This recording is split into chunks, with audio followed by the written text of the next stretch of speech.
उस वक्त तो इमरान रियाज खान साहब भी कह रहे थे कुछ ना कुछ तो किया है। अब ये लोग अगर फौज के खिलाफ बोलते हैं ना, तो हमें ये वसवसन का दुश्मन दोस्त होता है, उस चक्कर में बोल रहे हैं। ये वसवसा आएगा, नेचुरल चीज है। ये ना हो कल को फौज गोद ले ले खान साहब को। ये तो जब बात है, मैं इमरान खान साहब का कभी भी हामी नहीं रहा। 2013 में नहीं, 2013 तो बहुत पुरानी बात है। उस जमाने में तो वीडियोस बड़ी शाज़ो नाज़र आया करती थी। 2013 में इमरान खान साहब तो 2018 में वज़ीर आज़म बने हैं, 2013 में तो वो हार गए थे। लेकिन 2013 से 18 तक का जो एक स्पैन है, उसमें मैंने कोई हामी नहीं रहा। बिल्कुल, मैं तो उनके खिलाफ हो गया था 2013 के फौरन बाद, 2014 में जब वो कंटेनर पे चढ़े। ठीक, मैं तो पहले दिन से उनकी सियासत के खिलाफ, ये जो तर्ज सियासत है, अल्लाह ना करे कि इस तरह का तर्ज सियासत इस कौम में चले। मैं पहले दिन से खिलाफ हूँ। मेरी जो इमरान खान साहब के हक में वीडियोस आई हैं, वो तर्ज सियासत के ऊपर नहीं आई हैं। उनके खिलाफ जब मजहबी कार्ड यूज हुआ है ना, उन्हें गुस्ताखे सहाबा कहा गया, तो मैंने उससे रिबटल किया था। सियासत को तो मैंने कभी सपोर्ट नहीं किया। मैंने इस तरह की सियासत को सपोर्ट करना है जिसमें यंग जनरेशन जो है वो बुजुर्गों को गालियां निकाले, ठीक है, पाकिस्तानी फौज के खिलाफ इस किस्म के ट्रेंड चलाए जाए, ठीक है, हर खबर को बिगाड़ के पेश किया जाए। ईरान अगर हमला कर दे, उसका जवाब में लेट हो जाए तो गालियां, जवाब दे दें तो गालियां। मैं तो कभी भी इस तरह की तर्ज सियासत, लेकिन 18 से पहले तो ठीक थे ना मेरे भाई। मैंने इस तर्ज सियासत को कभी सपोर्ट ही नहीं किया। मैं एस्टैब्लिशमेंट के कंधों पे जो चढ़ के आता है ना, कंटेनर पे चढ़ के इलेक्टेड गवर्नमेंट को गिराने की कोशिश करता है, मैं उसे सही नहीं समझता। ठीक है, तो 2014 से ही मेरा ये मौकिफ है कि ये इस तरीके से जो इन्होंने हुकूमत गिराई, बिल्कुल गलत किया। 2022 में वही कुछ खान साहब के साथ हो गया। खान साहब के साथ वही कुछ हुआ जो इन्होंने दूसरों के साथ किया था। इन्होंने भी गलत किया था, दूसरों ने भी इनके खिलाफ जो किया वो गलत है, ठीक है। लेवल प्लेइंग फील्ड की बात आई तो 2018 में महकमा ज़राअत जब सामने आया था और नवाज शरीफ साहब के साथ जो कुछ किया और जो कुछ बाजवा साहब और फैज हमीद साहब ने अदालतों के जरिए किया, अब तो सबके सामने आ चुका है ना। तो उस वक्त लेवल प्लेइंग फील्ड थी? नहीं थी। हाँ, तो बस जो ये कहता है ना कि अभी तो नहीं है ना। रुक जाना, इधर तो हम बाद में पहुंचेंगे ना। ये तो इधर तो हम बाद में पहुंचेंगे, हम स्टार्ट वहां से लेंगे। तो ये मुझे बताएं, ये 5 साल, ये 3.5 साल जो हमें कहानी कराते रहे कि हम इलेक्शन जीत के आए, इसका मतलब ये सब झूठ बोलते रहे? पीटीए वाले झूठ बोलते रहे ना। उसके ऊपर पहले कौम से माफी मांगे, अपने सारे गुनाहों की माफी मांगे। ये कहें कि हमें इंस्टॉल किया गया था, वो सारे गुनाह जब माफ करके फिर 2024 में पहुंचेंगे ना। ये तो नहीं हो सकता कि आप सारी की सारी बातों के ऊपर कहेंगे जी उसको छोड़े, आज की बात करें। मैं इधर पहुंचूंगा, लेकिन पहले आपको घर तक पहुंचाऊंगा, आपको वो सारी बातें याद करवाऊंगा कि जो जो आप कहा करते थे मैं इसका एसी उतरवा लूंगा। आप तो वर्जिश कर रहे हैं।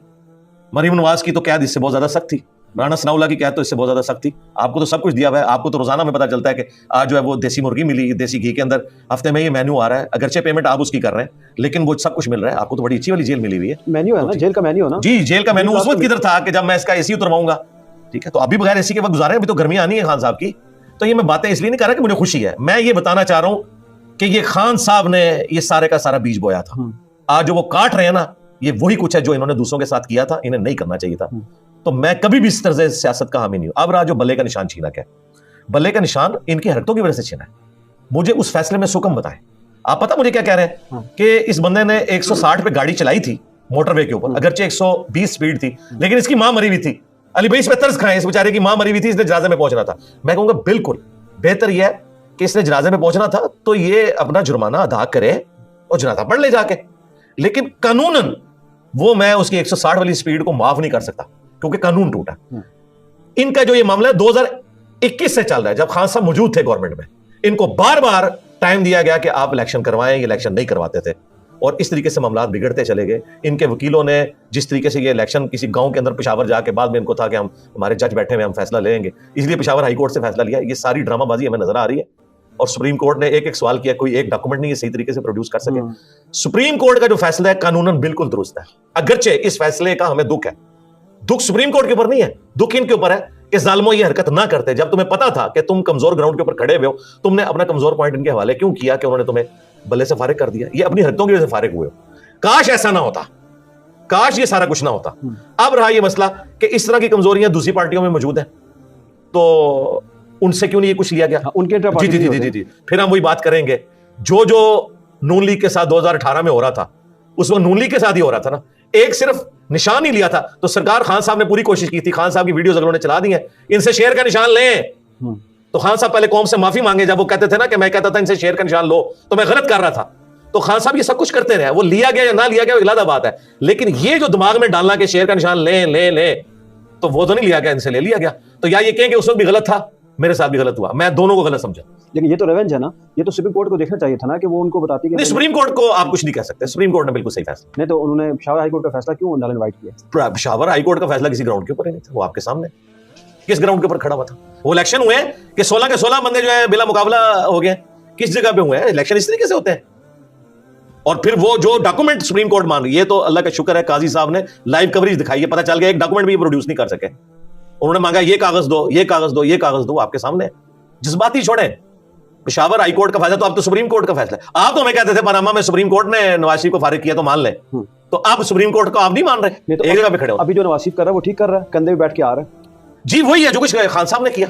ठीक है, हाँ एक जैसे ही हैं दोनों। ठीक है, ये इमरान रियाज खान साहब जो कहते हैं ना कि एक जैसे इनको ना कि हम एक जैसे कहेंगे, बल्कि हम कहेंगे खान साहब ज्यादा बुरे निकले, क्योंकि उनका दावा था मैं वलीउल्लाह हूं, और हमने इनको वोट इसलिए 2013 में डाली थी कि हम चोरों से निजात चाहते थे। हमें क्या पता था कि ये भी चोर निकल आएगा, हमें इसमें ज्यादा दुख है, लिहाजा इनके जुर्म की इंटेंसिटी उससे बढ़ के।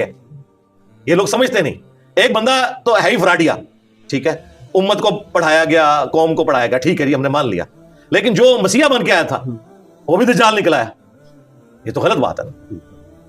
अच्छा ये बताइए कि मुख्तलिफ हवालों से जब आप देखते हैं कि किसी इदारे से गलती हुई है, किसी शख्सियत से गलती हुई है, सियासतदानों से गलती हुई है, तो आप बड़े खुल के बात करते हैं उस पर, तो आपको डर नहीं लगता इस हवाले से?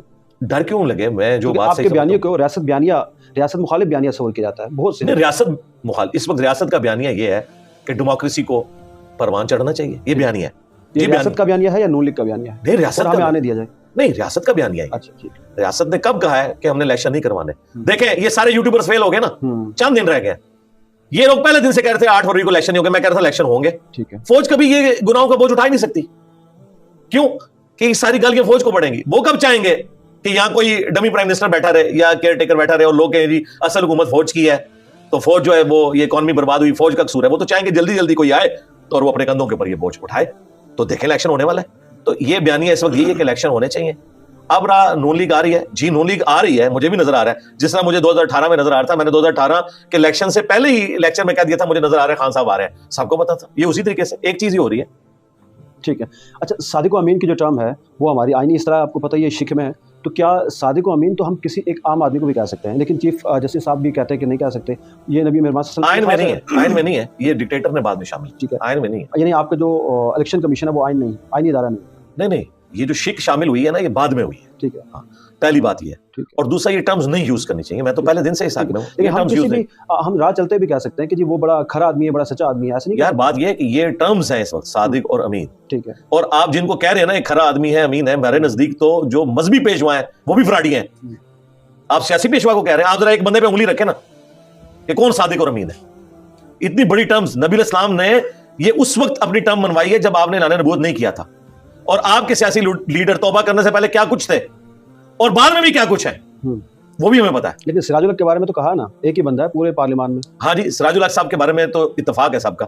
हमने उनके यानी माजी से उन्हें ऑब्जर्व किया है कि उन्हें हुकूमतें भी मिली, उसके बावजूद उन्होंने एक सबसिस्टेंस लेवल के ऊपर अपनी लाइफ गुजारी है। वो सहाफी जिनके वीलॉग्स देख के लोग मुझे गालियां निकालते थे उस जमाने में जब मैं हामिद मीर साहब को सपोर्ट करता था, आज से नहीं, जब उन पे कातलाना हमला हुआ था उस जमाने से, तो पीटीआई वाले जब अभी इमरान खान साहब वजीर आजम भी नहीं मरे हुए थे, मैं उस वक्त भी हामिद मीर साहब की अच्छी चीजों की तारीफ करता था। तो पीटीआई वाले तो चुके, इनको तो वो कहानी कराई गई थी ना, अब तो दूसरे विंग में चले गए। अब इनके जो सबसे बड़ा यूट्यूबर इस हवाले से था, वो कह रहे जी मैंने जितने वीलॉग्स किए हामिद मीर साहब के खिलाफ मैं वो डिलीट कर दूंगा, मुझे वो जुबान नहीं इस्तेमाल करनी चाहिए थी। तो इस वक्त जो इस लेगेसी को आगे लेके चल रहे हैं ना बलोचों वाली, तो हम उनसे कहेंगे कि आपके जो प्राइम मिनिस्टर साहब थे ना, उन्होंने अख्तर मेंगल को अपनी हुकूमत में पीटीआई की शामिल इस बुनियाद पर किया था कि मैं मिसिंग पर्सन का मसला हल करवाऊंगा। मंजूर पश्तीन के धरनों में जाके वो बैठते थे, लेकिन किसी से कोई अपना मसला हल नहीं करवा सके। जब वो वज़ीर आज़म से उतरे हैं, अब पीटीआई जो है वो बलोचियों के हक में बोल रही है। जब ये हुकूमत में थे उस वक्त क्या कर रहे थे? उस वक्त तो इमरान रियाज खान साहब भी कह रहे थे कुछ ना कुछ तो किया है कि बलोची उठाए गए, वीडियोस तो हॉन्ट कर रही है, अगरचे उन्होंने माफी मांग ली है, लेकिन उस वक्त एड फ्यूल टू फायर इन लोगों ने किया है। अब ये लोग अगर फौज के खिलाफ बोलते हैं ना, तो हमें ये वसवसे आते हैं कि क्या ये बलोचियों के हक में बोल रहे हैं या दुश्मन का दुश्मन दोस्त होता है उस चक्कर में बोल रहे हैं। ये वसवसा आएगा, नेचुरल चीज है। ये एंटी फौज बयानी की वजह से बलोचियों के हक में बोल रहे हैं, ये वाकई ये बलोचियों के हक में। ये ना हो कल को फौज गोद ले ले खान साहब को, फिर ये बलोचियों के खिलाफ व्लॉग बनाना शुरू कर दें। ये तो जब वक्त आएगा तो बताएगा। हम बहरहाल हुस्न ज़ान रखते हैं कि माफी मांग ली, बहुत अच्छी बात है, तो इनको हुकूक मिलने चाहिए। इमरान खान, नवाज शरीफ, आसिफ अली जरदारी, मेरे ख्याल सबसे ज्यादा पाकिस्तान की हिस्ट्री में अगर इन्फ्लुएंस किया है ना किसी पॉलिटिकल लीडर ने, तो इमरान खान साहब है। इवन भुट्टो साहब को पीछे छोड़ गए सोशल मीडिया की वजह से। हाँ, आज अगर भुट्टो साहब होते, सोशल मीडिया होता, तो उनसे बड़ा कोई इन्फ्लुएंसर नहीं था, लेकिन उनके बाद अगर कोई है खान साहब है, और खान साहब उन्हें पीछे छोड़ गए। ठीक। मुल्ला फजल रहमान, सिराजुल हक। सिराजुल हक साहब के साथ तो आप कंपेयर ना करें फजल रहमान साहब को, लेकिन फजल रहमान साहब बाकियों से अगर आप कंपेयर करें तो बहुत बेहतर है, लेकिन सिराजुल हक साहब तो माशाल्लाह एक करैक्टर वाले इंसान है। पाकिस्तान में ताकत का असल सरचश्मा कौन? कौन होना चाहिए, कौन कौन है, है? फौज है और कौन है। फौज है। अच्छा, हाँ, ठीक है। मैं यही तो कह रहा था थोड़ी देर पहले कि आप बहुत खुल के बात करते हैं। ठीक है। पसंदीदा सेनेटर आपके? सेनेटर सिराजुल हक साहब। क्या बात है। पसंदीदा सियासतदान? पसंदीदा सियासतदान, उसमें सिराजुल हक साहब को ही आप रखें, यानी एक करैक्टर वाले इंसान है। ठीक है। हाँ, अगर उनके बाद अगर मैं समझता हूँ यानी चंद एक कमजोरियां जरूर हैं, लेकिन पाकिस्तान की हिस्ट्री में सबसे ज्यादा कंट्रीब्यूशन जिस सियासतदान की है मुल्क को आगे ले जाने में, वो नवाज शरीफ साहब है, इसमें कोई शक नहीं।